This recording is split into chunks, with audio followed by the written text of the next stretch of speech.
Council.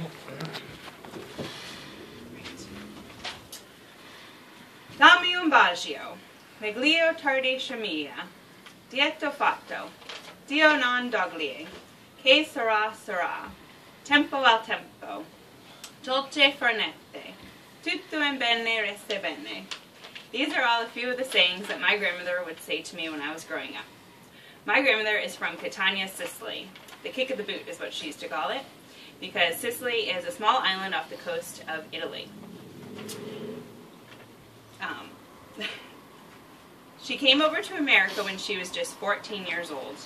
I grew up hearing stories of our Sicilian heritage my whole life. So today I will be talking to you about the Sicilian culture. I'll be informing you of the food that they eat, the traditions they have, and their all-around way of life.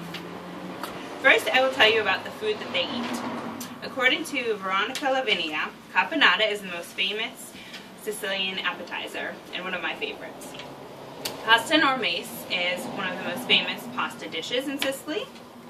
And of course, Sicily is famous for their desserts. I'm sure everyone here has had a cannoli. Cannolis were actually created by the nuns of Santa Caterina's convent in Palermo, Sicily. Gelato was also created in Sicily. Sicily is known for their long, leisurely meals. Their lunch starts at 1 and goes to 3, and their dinner starts at 8 and goes for hours.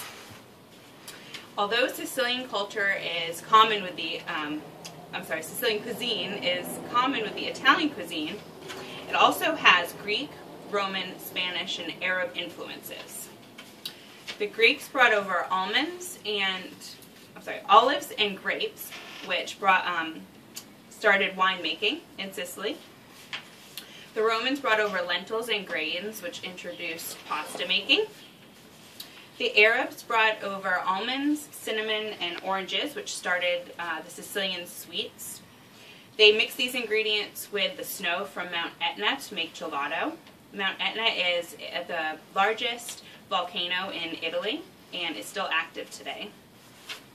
Now, I'm sure I made you all hungry talking about the food that they eat, so I will move on to the traditions of Sicily. Sicilian traditions are related to the church.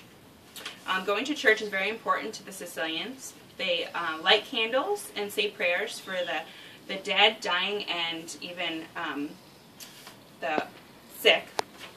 Most Sicilians are Roman Catholics and very superstitious. They consider Friday the 13th a very unlucky day. Another superstition is if you enter through someone's house through one door, you must leave through the same door,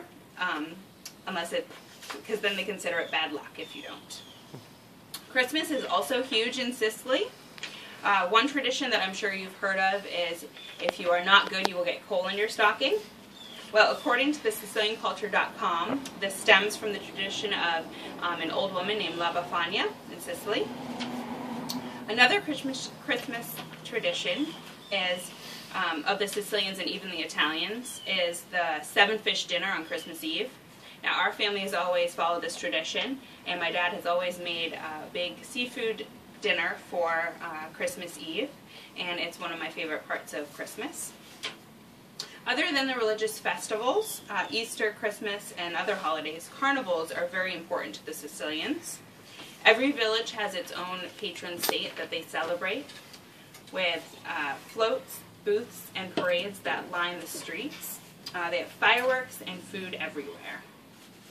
The Sicilians also have their own language that's different from the Italian. Sicilian is called the Romance language. According to omniglot.com, 5 million people speak the Sicilian language in Sicily and the southern part of Italy. They speak this in informal situations and with family and friends. In conclusion, today I have discussed with you the many things of Sicily. The food, their way of life, the traditions are just a few of the reasons why I can't wait to visit Sicily. I hope having a little insight of the way of life of the Sicilians has given you a better understanding of them. Thank you. And they also made potato salad.